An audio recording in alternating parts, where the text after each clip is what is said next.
నమస్కారం n times కి స్వాగతం. హెడ్లైన్ చూద్దాం.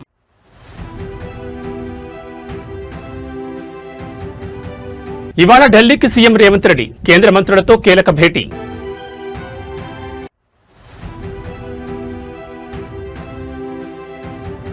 6 గ్యారంటీల ఫైల్ ఏమైంది? సిట్ వేయాలని కేటీఆర్ డిమాండ్.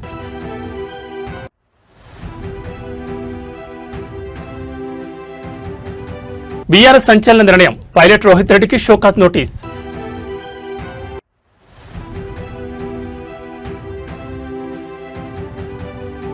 డ్రగ్ టెస్ట్ కు రేవంత్ రెడ్డి రెడీ, బీఆర్ఎస్ కు మహేష్ కుమార్ గౌడ్ ఛాలెంజ్.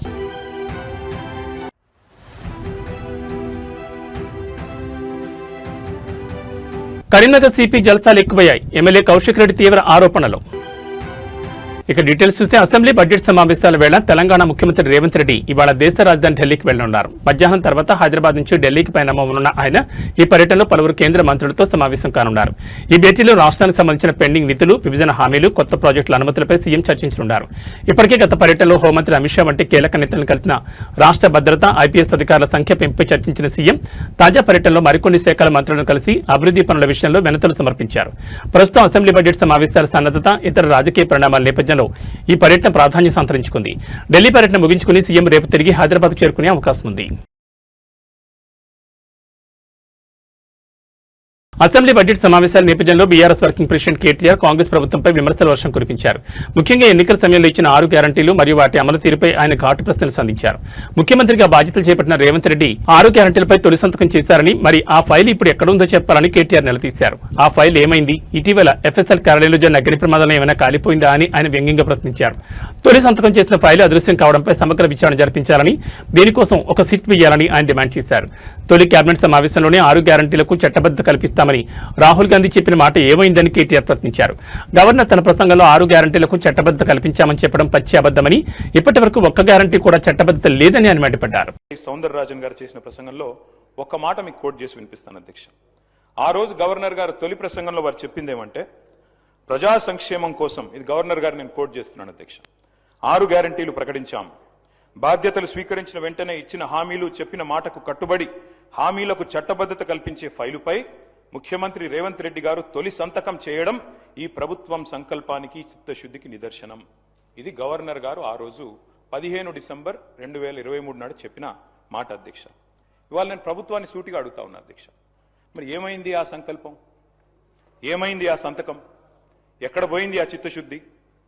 మరి సంతకం పెట్టినని మీరే చెప్తారు ముఖ్యమంత్రి గారు, గవర్నర్ గారు చెప్పారు, ఏదో ఆషామాషి వ్యక్తి కూడా చెప్పలేదు అధ్యక్ష. ఆ తర్వాత అధ్యక్ష 2024 గవర్నర్ ప్రసంగం అయిపోయింది, 25 అయిపోయింది, ఇప్పుడు 26 కూడా నిన్న అయిపోయింది అధ్యక్ష. మరి ఇన్నేళ్ళైనా కూడా సీఎం గారు సంతకం చేసిన ఆ ఫైల్ ఎక్కడ పోయింది అధ్యక్ష? 28 నెలలుగా గడిచిన ఆ ఫైలు ఎక్కడ మాయమైంది? కాకెత్తుకపోయిందా? లేకపోతే ఎఫ్ఎస్ఎల్ అగ్ని ప్రమాదంలో కాలిపోయిందా? లేకపోతే మరి విచిత్రమైన విషయం అధ్యక్ష, ఇది ఒక గవర్నర్ గారు చెప్పిన మాట కాదు, ఇది మీ బాస్ రాహుల్ గాంధీ గారు చెప్పిన మాట.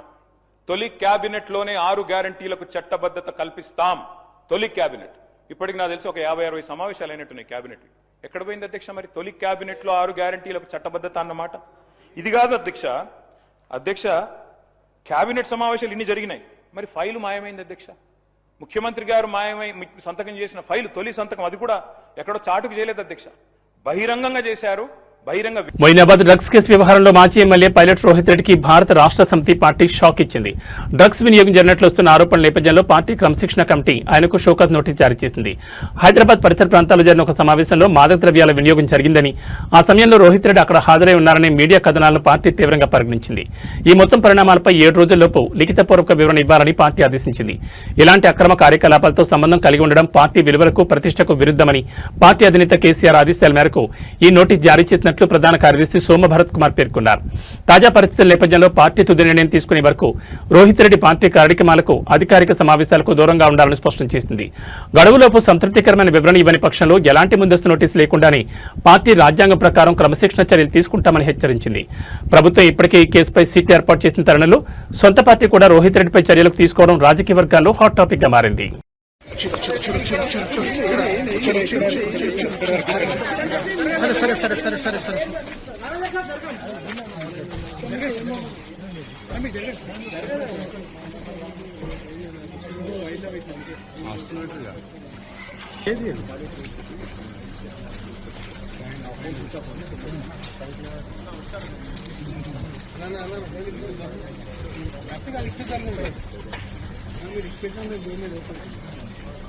సైడ్ ముంగటేం పోలేదు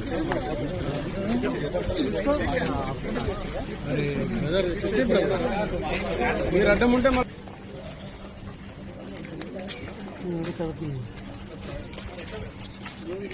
photo proceedings and around nation serious.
రాష్ట్రంలో బిస్కెట్లు చాక్లెట్లలా గంజాయి కొకైన్ దొరుకుతోందని 10 ఏళ్లు తెలంగాణను పరిపాలించిన బీఆర్ఎస్ ఈ పాపానికి కారణం కాదా అని MLC TPCC chief Mahesh Kumar Goud ప్రశ్నించారు. కొందరు నాయకులు డ్రగ్స్ వ్యాపారం చేశారని ఇంతకన్నా సిగ్గుచేటుందా అని నిలదీశారు. ఇవాళ శాసనమండలిలో మాట్లాడిన ఆయన డ్రగ్ టెస్ట్ కు సభానాయకుడు ముఖ్యమంత్రి రేవంత్ రెడ్డి సిద్ధమని, ప్రతిపక్ష నాయకుడు కేసీఆర్, బీఆర్ఎస్ యువ నాయకుడు కేటీఆర్ కూడా ముందుకు రావాలని ఛాలెంజ్ చేశారు. టెస్టులకు బీఆర్ఎస్ అంగీకరిస్తే రేపే ముహూర్తమని, మీరు ముందుకొస్తే నేను ముఖ్యమంత్రిని ఒప్పిస్తానన్నారు. ప్రజాప్రతినిధులందరూ డ్రగ్ టెస్టులు చేసుకుని ఈ సమాజానికి ఓ మంచి సందేశం ఇవ్వాల్సిన అవసరం ఉందన్నారు. కాంగ్రెస్ పార్టీ ఎవరెవరికి బీఫామ్లు ఇచ్చిందో వారందరినీ డ్రగ్ టెస్ట్ కు తీసుకొస్తామని, అలాగే బీఆర్ఎస్ కూడా పార్టీ బీఫామ్స్ ఎవరెవరికి ఇచ్చిందో వారందరినీ టెస్టులకు తీసుకురావాలన్నారు. ఫామ్ హౌస్ లో పట్టుబడింది మీ నాయకుడు కదా, అలాంటి వారికి వత్తాసు పలకొద్దని బీఆర్ఎస్ సభ్యులను ఉద్దేశించి మహేష్ కుమార్ గౌడ్ ప్రశ్నించారు. ఈ కేసులో ఎంత పెద్దవాడున్నా వదిలే ప్రసక్తే లేదని హెచ్చరించారు. 10 ఏళ్లలో డ్రగ్స్ వ్యాపారం చేస్తూ తెలంగాణను సిగ్గుతో తలవించుకునే పరిస్థితికి బీఆర్ఎస్ తీసుకొచ్చిందని అన్నారు. మీ కారణంగా ఇలా డ్రగ్స్ రాలేదా? ఇలా అడిగిన చోటలా డ్రగ్స్ దొరికే పరిస్థితి వచ్చింది. ఎందుకు ప్రజలు అనుమానపడతా ఉన్నారు? ఏం చర్యలు తీసుకున్నారు అధ్యక్ష? ఇవాళ దొరికినటువంటి మాజీ శాసనసభ్యుల మీద బాజాప్తా ఆన్ రికార్డ్ రిమాండ్ రిపోర్ట్ చెప్తా ఉంది. ఆన్ రికార్డ్ కొకైన్ డ్రగ్స్ తీసుకొని ప్రజాప్రతినిధులు పట్టుకొడితే ఏం ఏం ఏం మెసేజ్ ఇస్తున్నాం అధ్యక్ష? మనం ఏం మెసేజ్ ఇస్తున్నాం ఈ రాష్ట్ర ప్రజలకి, దేశ ప్రజలకు ఏం మెసేజ్ ఇస్తా ఉన్నాం? ఎస్ రావాలా? నేను మళ్ళీ ఛాలెంజ్ చేస్తా ఉన్నా. రేపే ముహూర్తం కేసీఆర్ గారు రావాలా? మీరు కేసీఆర్ తీసుకురా, నేను ముఖ్యాన్ని తీసుకొస్తా. మీరు కేసీఆర్ తీసుకురండి అసెంబ్లీకి, మా ముఖ్యమంత్రిని తీసుకొస్తా. ఇద్దరు మొదటి టెస్ట్ చేసుకోవాల్సిందే, తర్వాత మేమందరం టెస్ట్ చేసుకోవాల్సిందే. డ్రగ్ టెస్ట్ జరగాల, ప్రతి నాయకుడు టీఆర్ఎస్ ప్రతి నాయకుడు డ్రగ్ టెస్ట్ జరగాల. మేము కూడా చేసుకుంటాం, మేము రెడీగా ఉన్నాం. సభా నాయకుడు ప్రతిపక్ష నాయకుడు ఇద్దరు టెస్ట్ జరగాల. జరిగిన అందరం టెస్ట్ చేసుకుందాం. ఎటుపోతుంది అధ్యక్ష? రాష్ట్రంలో పసిపిల్లలు పసికూనలు ఇబ్బంది పడే పరిస్థితి వచ్చింది. కారణం మీరు కాదా? ఎవరు కారణం దీనికి? యథేచ్ఛగా 10 ఏళ్ళు యథేచ్ఛగా డ్రగ్స్ మాయం చేశారు రాష్ట్రాన్ని. డబ్బుల కోసం కక్కుర్తి పడ్డారు అధ్యక్ష. కొందరు నాయకులు డ్రగ్స్ వ్యాపారం చేశారు. ఇంతకన్నా సిగ్గుచేట విషయం ఉంది అధ్యక్ష. ఈ రాష్ట్రము కొత్త రాష్ట్రము, చిన్న రాష్ట్రము, ఎంత పకడ్బందీగా ఎదగాల్సిన రాష్ట్రము డ్రగ్స్ మయమైపోతే, డ్రగ్స్ మద్యము గాంజా విచ్చలవిడిగా వస్తూ ఉంటే మన పిల్లలకు సంరక్షణ ఎక్కడా? ఏం మనం ఉదాహరణ ఏం మెసేజ్ ఇస్తా ఉన్నాం ప్రజలకి? అందుకే అధ్యక్ష, మీ ద్వారా నేను ప్రతిపక్ష నాయకులకు విజ్ఞప్తి చేస్తా ఉన్నాను. రాష్ట్ర ప్రభుత్వం ప్రతిష్టాత్మకంగా చేపట్టిన 99 రోజుల ప్రజాపాలన ప్రగతి ప్రణాళికపై బీఆర్ఎస్ ఎమ్మెల్యే కేపీ వివేకానంద్ తీవ్రస్థాయిలో విమర్శలు గుప్పించారు. ఈ కార్యక్రమం కేవలం ఆర్భాటానికే తప్ప క్షేత్రస్థాయిలో అమలు కావడం లేదని ఆయన మండిపడ్డారు. ఈ కార్యక్రమానికి సంబంధించి ప్రభుత్వం వద్ద నిధులు లేవని, అధికారులకు దిశానిర్దేశం చేసే విధులు కూడా లేవని వివేకానంద్ విమర్శించారు. కేవలం ముఖ్యమంత్రి రేవంత్ రెడ్డిని సంతృప్తి పరచడానికే అక్కడక్కడ ఫ్లెక్సీలు, బ్యానర్లు కట్టి ఫోటోలు తీసుకుంటున్నారని ఎద్దేవా చేశారు. ప్రజల్లో తీవ్ర వ్యతిరేకత ఉండడంతో మంత్రులు, ఎమ్మెల్యేలు గ్రామాల్లో తిరిగే పరిస్థితి లేదని ఆయన అన్నారు. ప్రజలు తమ సొంత డబ్బులతో కట్టుకున్న ఇళ్లకు కాంగ్రెస్ కాంగ్రెస్ ఎమ్మెల్యేలు వెళ్లి రిబ్బన్ కట్ చేస్తున్నారని, ఇది సిగ్గుచేటని ఆయన వ్యాఖ్యానించారు. దీపం ఉన్నప్పుడే ఇల్లు చక్కబెట్టుకోవాలనే చందంగా రేవంత్ రెడ్డి ఆయన ఎమ్మెల్యేలు వ్యవహరిస్తున్నారు. నేడు కూడా ఢిల్లీకి మూటలు పంపేందుకు ముఖ్యమంత్రి అక్కడికి వెళ్తున్నారని సంచలన ఆరోపణలు చేశారు. కాంగ్రెస్ పాలన విఫలమైందని, మిత్రపక్షమైన సిపిఐ కూడా అర్థమైందని, స్వయంగా కాంగ్రెస్ ఎమ్మెల్యేలే పార్టీ మనుగడపై ఆందోళనలో ఉన్నారని కేపీ వివేకానంద్ పేర్కొన్నారు. మరి 99 రోజులు ప్రజా పాలన ప్రగతి ప్రణాళికని ప్రారంభం చేసినారు. 99 రోజులను ప్రారంభిస్తే 9 రోజులకే బోర్ల పక్కన పడ్డారు. 99 రోజుల ప్రోగ్రామాన్ని స్టార్ట్ చేస్తే 9 రోజులకే పడకేసింది. ఈ యొక్క కార్యక్రమానికి అట్టహాసంగా ఎంతో ఆర్భాటంగా ప్రారంభం చేసినటువంటి కార్యక్రమానికి నిధులు లేవు, విధులు లేవు. ఈ యొక్క 99 రోజుల ప్రజాపాలన ప్రగతి ప్రణాళిక కార్యక్రమానికి ఒక విధి విధానాలంటూ లేవు. ఈరోజు దీనికి ఒక రూపాయి లేదు. కాబట్టి 9 రోజుల్లోనే ఘోరంగా మరి విఫలమైపోయి ఈరోజు మరి పరిస్థితి ఏర్పడ్డదంటే ఇదే పని. ఇది మొదటి కార్యక్రమం కాదు. 2.5 సంవత్సరాలుగా ఏ కార్యక్రమం తీసుకున్నా మరి అట్టర్ ఫ్లాప్గా ఘోరంగా విఫలమవుతూ వస్తుంది. అందుకే కాంగ్రెస్ పార్టీకి చెందినటువంటి వారి శాసనసభ్యులకే ముఖ్యమంత్రి గారిపైన నమ్మకం లేకుండా పోతా ఉన్నది. ఇప్పుడు 99 రోజుల యొక్క ప్రజాపాలన ప్రగతి ప్రణాళిక కార్యక్రమం ఎట్లుందంటే అది గాలిలో మేడలు కట్టినట్టున్నది. అది ఎట్లుందంటే బెల్లం లేని భక్ష్యాలు తయారు చేసినట్టు ఉన్నది. కాబట్టే ఈరోజు ఎమ్మెల్యేలు కానీ ఎవరు కూడా గ్రామాల పోలేని పరిస్థితి ఉన్నది. ఈరోజు ఈ కార్యక్రమం ద్వారా ఏదో తూతూ మంత్రంగా నామమాత్రం చేస్తున్నామా అంటే చేసినట్టు బ్యానర్ పెట్టుకొని అక్కడ ఫోటోలు పెట్టి ముఖ్యమంత్రి గారికి సంతృప్తి పరిచే కార్యక్రమం నడుస్తుంది తప్ప నిజంగా అది ఎలాంటి కార్యక్రమం జరుగుతలేదు. ఈరోజు కాంగ్రెస్ పార్టీ యొక్క పరిస్థితి ఏ రకంగా ఉందంటే ఈరోజు ఎంత ఘోరమైన పరిస్థితి ఉందంటే ఇది ఊర్లలో గ్రామాలలో సొంత డబ్బులతో ఇల్లు కట్టుకుంటే ఈ కాంగ్రెస్ పార్టీ నాయకులు మంత్రులు పోయి రిబ్బన్ కట్టడానికి పోతున్నారు.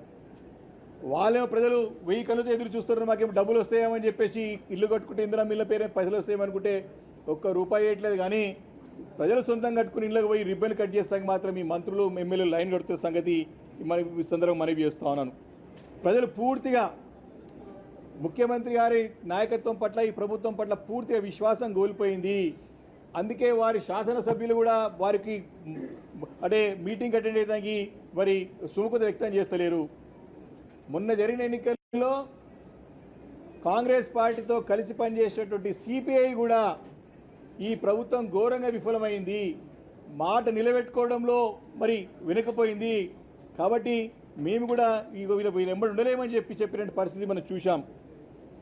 కాబట్టి ఇంత ఘోరమైనటువంటి పరిస్థితుల్లో మరి ఈ యొక్క ప్రభుత్వం నడుస్తూ ఉన్నది.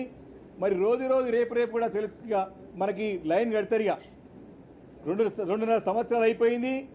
ఇక ఎమ్మెల్యేలంతా కూడా అంటే కాంగ్రెస్ పార్టీని వీడి మరి తమ దారి తమ చూసుకుంటాను కూడా చాలా మంది నాయకులు కాంగ్రెస్ పార్టీ నాయకులు కూడా తమ దారిని. కరీంనగర్ పోలీస్ కమిషనర్ వ్యవహార శైలిపై బీఆర్ఎస్ ఎమ్మెల్యే పాడి కౌశిక్ రెడ్డి తీవ్రస్థాయిలో ధ్వజమెత్తారు. ఇవాళ అసెంబ్లీ మీడియా పాయింట్ వద్ద ఆయన మాట్లాడుతూ పోలీసు ఉన్నతాధికారులు అధికార దుర్వినియోగానికి పాల్పడుతున్నారని, ఆయనకు జలసాలు ఎక్కువయ్యాయని అన్నారు. ప్రైవేట్ వ్యక్తులకు ఆయుధాలు ఇచ్చి కాల్పులు జరిపిస్తున్నారని ఆరోపించారు. సెప్టెంబర్ 2025లో కరీంనగర్ ఫైరింగ్ రేంజ్ లో సిపి సతీమణి ఆమె 5 మిత్రులతో కలిసి 10 రౌండ్లు కాల్పులు జరిపారని కౌశిక్ రెడ్డి ఆరోపించారు. AK-47 పిస్టల్స్ తో సుమారు 160 బుల్లెట్లను ప్రైవేట్ వ్యక్తులు ఎలా వాడతారని ఆయన ప్రశ్నించారు. బోనాలపల్లిలో అమృతమ్మ అనే వృద్ధురాలికి బుల్లెట్ తగిలిందని, కానీ ఆమె రాయి తగిలిందని భావించిందని పేర్కొన్నారు. ఈ విషయాన్ని కప్పిపుచ్చడానికి పోలీసులు ప్రయత్నిస్తున్నారని మండిపడ్డారు. హోంమంత్రిగా ఉన్న సీఎం రేవంత్ రెడ్డి మీ శాఖలో ఏం జరుగుతుందో తెలుసా అంటూ కౌశిక్ రెడ్డి నిలదీశారు. ప్రైవేట్ వ్యక్తులు ఫైరింగ్ చేయడంపై ప్రభుత్వం సమాధానం చెప్పాలని డిమాండ్ చేశారు. తాను నేను చెప్పింది తప్పని నిరూపిస్తే ఎమ్మెల్యే పదవికి రాజీనామా చేసి రాజకీయాల నుంచి తప్పుకుంటానన్నారు. మరి ఇప్పుడు ఐపీఎస్ అసోసియేషన్ ఎందుకు స్పందించడం లేదని కామెంట్ చేశారు. వికాస్ అగర్వాల్ అనే అధికారి ప్రైవేట్ వ్యక్తికి ఎన్నో వాహనం ఇచ్చి పంపారని, ఇలా కొందరు అధికారుల వల్ల మొత్తం వ్యవస్థకు చెడ్డ పేరు వస్తుందని విమర్శించారు.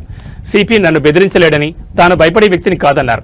ఆయనకు ఇంటెలిజెన్స్ ఉంటే మాకు లక్షల మంది కార్యకర్తలు సమాచారం ఇస్తారంటూ కౌశిక్ రెడ్డి ఘాటు వ్యాఖ్యలు చేశారు. కరీంనగర్ జిల్లాలో ఎల్గందులో ఫైరింగ్ రేంజ్ ఉంటుంది. ఆ ఫైరింగ్ రేంజ్లో ఇవాళ పోలీస్ ఆఫీసర్స్ మొత్తము ప్రాక్టీస్ చేసుకోవడానికి, వాళ్ళ టార్గెట్స్ వాళ్ళవి ఉండడానికి ఆడ ఫైరింగ్ రేంజ్ ఉంటుంది కరీంనగర్లో. ఆ ఫైరింగ్ రేంజ్లో ఫైరింగ్ చేయాల్సింది పోలీస్ మిత్రులు. కానీ ఈడ ఆశ్చర్యంగా ఏంటంటే ఆడ ఫైరింగ్ చేసింది పోలీస్ మిత్రులు కాకుండా సిపి గారు, సిపి గారు సతీమణి, సిపి గారితో పాటు సిపి గారి సతీమణి, మరి వారి 6 దోస్తులు జలసాలు చేస్తూ ఉన్నారు. ఇవాళ సిపి గారు ఆ ఫైరింగ్ రేంజ్లో వారి ఫ్రెండ్స్తోని వారి సతీమణితో పాటు వారి 5 ఫ్రెండ్స్ వాళ్ళ సతీమణితో కలిసి 6. వీళ్ళు ఏం చేస్తారు, AK-47 వెపన్తో 10 రౌండ్ల ఒక్కొక్కరు 10 రౌండ్లు ఫైరింగ్ చేస్తారు. SLR వెపన్తో ఒక్కొక్కరు 10 రౌండ్లు ఫైరింగ్ చేస్తారు. పిస్టల్తోని 10 రౌండ్లు ఫైరింగ్ చేస్తారు. అంటే ఒక్క మనిషి 30 రౌండ్లు ఫైరింగ్ చేస్తాడు. ఆడ దాదాపు 180 బుల్లెట్లు 180 బుల్లెట్లు ఫైరింగ్ చేస్తారు 6 కలిసి. ఇవాళ ఇది నేను చెప్పేది వాస్తవము. ఏదొక్కడైనా కూడా నేను ముక్కు భూమి రాకడానికి సిద్ధంగా ఉన్నాను. ఆడ ఫైరింగ్ చేస్తే పోలీస్ వాళ్ళకి ప్రాక్టీస్ ఉంటుంది కాబట్టి వాళ్ళు ఫైరింగ్ చేస్తే డైరెక్ట్గా టార్గెట్ ఉంటుంది, ఆ టార్గెట్కి కొడతారు, కొంచెం అటో ఇటో కొడతారు. కానీ ఇక్కడ ప్రాక్టీస్ లేని వ్యక్తులు జల్సాల కోసం కొడుతారు కాబట్టి టార్గెట్ ఫైరింగ్ చేస్తే ఇవాళ బుల్లెట్లు ఈ ముసలమ్మకి బుల్లెట్ తగులుతుంది. తన పేరు చిత్తూరు జిల్లా గంగవరం మండల కేంద్రంలో ఓ సైకో సృష్టించిన బీభత్సం స్థానికులను హడరెత్తించింది. ఏకంగా పోలీస్ జీపుని దొంగిలించి ఆ వాహనంతో జనంపైకి దూసుకెళ్లిన ఘటన కలకలం రేపింది. స్థానికంగా తిరుగుతున్న ఓ వ్యక్తి అకస్మాత్తుగా పోలీస్ జీపును దొంగిలించి స్టార్ట్ చేశాడు. కళ్లు మూసి తెరిచేలోపు ఆ జీపుతో రోడ్డుపై ఉన్న వారిపైకి అతివేగంగా దూసుకెళ్లాడు. ఈ క్రమంలో ఒక ఆటోతో పాటు మరో 3 వాహనాలను ఈ సైకో బలంగా ఢీకొట్టాడు. ఈ దారుణ ఘటనలో 4 వ్యక్తులకు తీవ్ర గాయాలయ్యాయి. క్షతగాత్రులను వెంటనే చికిత్స నిమిత్తం ఆసుపత్రికి తరలించారు. సమాచారం అందుకున్న పోలీసులు నిందితుని వెంబడించారు. పోలీసులను చూసి భయపడిన ఆ వ్యక్తి వాహనాన్ని వదిలేసి సమీపంలోని చెరువులోకి దూకి తప్పించుకోవడానికి ప్రయత్నించాడు. అయితే పోలీసులు చాకచక్యంగా వ్యవహరించి అతన్ని పట్టుకున్నారు. ప్రస్తుతం నిందితుడు పోలీసుల అదుపులో ఉన్నాడు. ఈ ఘటనతో గంగవరం ప్రజలు ఒక్కసారిగా భీతిల్లారు.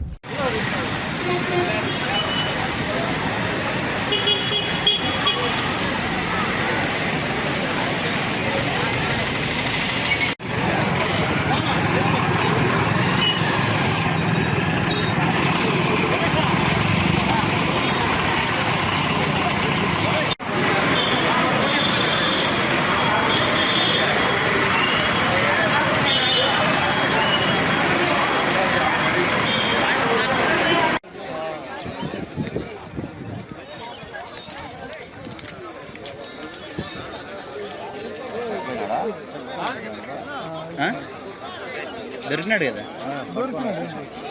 కూటమి ప్రభుత్వంలో వైసీపీ నాయకులు కార్యకర్తలపై తప్పుడు కేసులు బనాయిస్తున్నారంటూ తిరుపతిలో ఉద్రిక్తత నెలకొంది. పార్టీ ఇన్ఛార్జ్ భూమన అభినయరెడ్డి నేతృత్వంలో ఆర్టీసీ బస్టాండ్ సమీపంలోని అంబేద్కర్ విగ్రహం ఎదుట వైసీపీ భారీ నిరసన చేపట్టింది. ఈ కార్యక్రమానికి తిరుపతి నలుమూల నుంచి వేలాదిగా పార్టీ నాయకులు కార్యకర్తలు తరలివచ్చారు. గత రాత్రి గ్రాండ్ రిజ్ హోటల్ ఎదుట శాంతియుతంగా నిరసన తెలిపిన 13 మంది వైసీపీ శ్రేణులపై అట్రాసిటీ కేసులు నమోదు చేయడాన్ని పార్టీ తీవ్రంగా ఖండించింది. రాజకీయ కక్ష సాధింపు చర్యల్లో భాగంగానే ఈ తప్పుడు కేసులు పెడుతున్నారని భూమన అభినయరెడ్డి ఆగ్రహం వ్యక్తం చేశారు. ప్రజాస్వామ్యంలో నిరసన తెలిపే హక్కును కాలరాస్తున్నారని ఆయన మండిపడ్డారు. వైసీపీ ఆందోళన నేపథ్యంలో తిరుపతి ఆర్టీసీ బస్టాండ్ పరిసర ప్రాంతాల్లో పోలీసులు భారీగా మోహరించారు. నిరసనకారులు అంబేద్కర్ విగ్రహం వైపు రాకుండా బారికేడ్లు ఏర్పాటు చేశారు. వేలాది మంది కార్యకర్తలు తరలి రావడంతో ట్రాఫిక్ అంతరాయం కలగకుండా పోలీసులు ముందస్తు చర్యలు చేపట్టారు. నిరసనలు ఉధృతం కావడంతో ఏ క్షణాన ఏం జరుగుతుందోనన్న ఉత్కంఠ నెలకొంది.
హైదరాబాద్ నగరంలోని కూకట్పల్లిలో నిన్న రాత్రి సినిమా ఫక్కీలో భారీ దోపిడీ జరిగింది. ఇద్దరు వ్యక్తుల కళ్లలో కారం చల్లిన దుండగులు వారి వద్ద ఉన్న ₹1 నగదును అపహరించుకుపోయారు. ఈ ఘటన ఏకంగా ఏసీపీ కార్యాలయానికి సమీపంలోనే జరగడం తీవ్ర కలకలం రేపింది. బహదూర్పురకు చెందిన ఎండి ఖస్రు, ఎండి అజీముద్దీన్ అనే ఇద్దరు ఏసీ మెకానిక్లు సోమవారం రాత్రి ద్విచక్ర వాహనంపై జీడిమట్లకు బయలుదేరారు. వారు గోల్డ్ డ్రాప్ ఆయిల్ కార్టన్ బాక్సులో కోటి నగదును తరలిస్తున్నారు. రాత్రి సుమారు 9:40 సమయంలో కూకట్పల్లి మెట్రో పిల్లర్ నెంబర్ 837 వద్దకు రాగానే 2 మోటార్ సైకిళ్లపై వచ్చిన 4 గుర్తు తెలియని వ్యక్తులు వారిని అడ్డగించారు. వెంటనే వారి కళ్లలో కారపొడి చల్లి దాడికి పాల్పడ్డారు. బాధితులు తేరుకున్న లేపే వారి వద్ద ఉన్న నగదు బాక్సును లాక్కుని అక్కడి నుంచి పరారయ్యారు. దాడిలో బాధితులకు కంటి సమస్యలు తప్ప తీవ్ర గాయాలు కాలేదు. బాధితుల ఫిర్యాదు మేరకు కూకట్పల్లి పోలీసులు కేసు నమోదు చేసుకుని దర్యాప్తు చేపట్టారు. ఈ దోపిడీ వెనుక హవాలా లావాదేవీలు ఉండొచ్చని పోలీసులు అనుమానిస్తున్నారు. నిందితులను పట్టుకునేందుకు 4 ప్రత్యేక బృందాలను ఏర్పాటు చేశారు. ఘటనా స్థలంలోని సీసీటీవీ ఫుటేజ్లను పరిశీలిస్తూ నిందితుల ఆచూకీ కోసం గాలింపు చర్యలు ముమ్మరం చేశారు.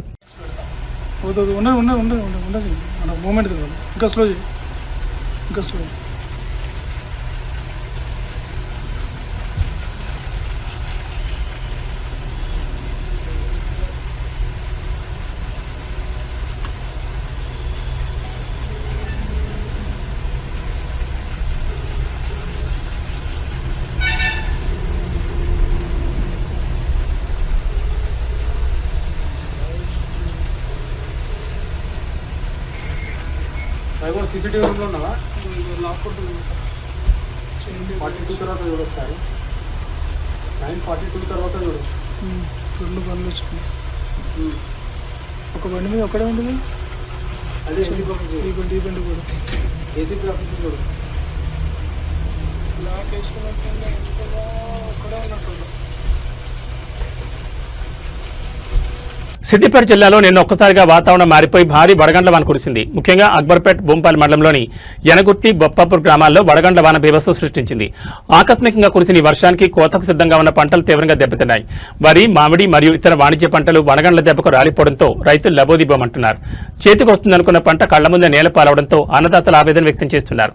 అప్పులు తెచ్చి సాగు చేశామని, ఇప్పుడు ప్రకృతి ప్రకోపానికి అంతా కోల్పోయామని యనగుర్తి గ్రామ రైతులు కన్నీటి పర్యంతమవుతున్నారు. ప్రభుత్వం వెంటనే స్పందించి దెబ్బతిన్న పంటలను సర్వే చేయించి తమను ఆదుకోవాలని బొప్పాపూర్ గ్రామస్తులు విజ్ఞప్తి చేస్తున్నారు. అధికారులు క్షేత్రస్థాయిలో పర్యటించి నష్టాన్ని అంచనా వేయాలని రైతులు కోరుతున్నారు.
ఇరాన్ వర్సెస్ ఇజ్రాయెల్, అమెరికా మధ్య యుద్ధం కొనసాగుతున్న సంగతి తెలిసిందే. 15 రోజులకు పైగా ఈ 3 దేశాలు తలపడుతున్నాయి.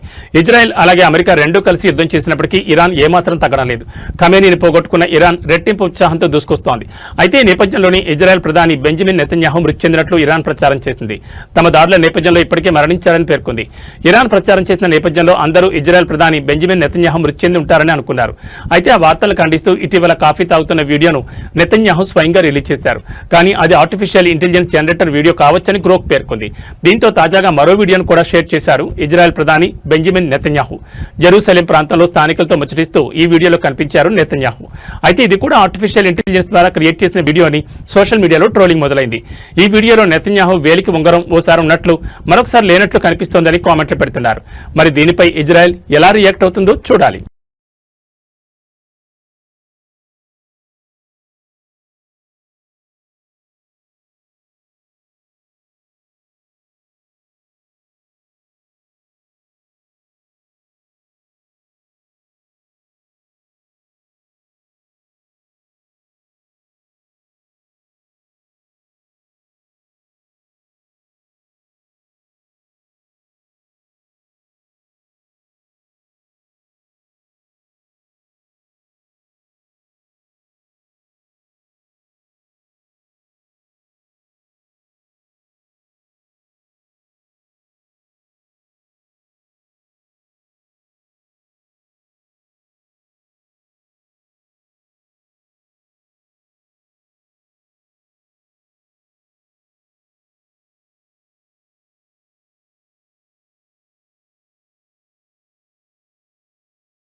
వారం రోజులుగా తగ్గుతూ వస్తున్న పసిడి ధరలకు నేడు బ్రేక్ పడింది. అంతర్జాతీయ మార్కెట్ ప్రభావంతో ఇవాళ దేశీయంగా బంగారం, వెండి ధరలు ఒక్కసారిగా పుంజుకున్నాయి.